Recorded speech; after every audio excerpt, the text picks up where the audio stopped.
Stage ஏறி பேசணுன்னா எல்லாத்துக்குமே ஒரு பயம் இருக்கும். அப்போது பயம், அந்த கான்ஃபிடென்ஸ் லெவல் அப்படிங்கிறது எல்லாத்துக்கும் இன்பில்ட்டாக வரவே வராது. கான்ஃபிடென்ஸ் அப்படிங்கிறது பயமே இல்லாத நிலை கிடையாது. பயமே இல்லாமல் முன்னேறக்கூடிய தைரியம் தான் கான்ஃபிடென்ஸ். ஒரு சின்ன ஸ்டோரி. ஸ்கூலில் ஒரு காம்படிஷன் நடக்குது. ஒரு பையன் ரொம்ப ஹெசிடேட் பண்ணிகிட்டே இருக்கான். நான் போய் ஜாயின் பண்ணேன். அவனுக்கு உள்ள ஆசை, ஜாயின் பண்ணி பேசணுன்னு ஆசை. ஆனால் அவன் பயந்துக்கிட்டே வேண்டாம், நான் போய் பேசுவேன், எனக்கு பயமாக இருக்குதுன்னு சொல்லிட்டு நேம் கொடுக்கவே இல்லை. எல்லாரும் பேர் கொடுத்தாங்க.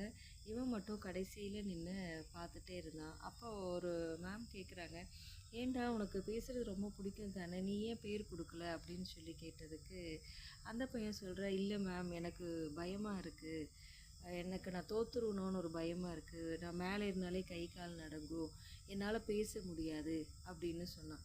அதுக்கு அவங்க மேம் சொல்கிறாங்க, எல்லாருமே வந்துட்டு ஸ்டேஜ்லேயே ஏறி பேசினவங்க கிடையாது.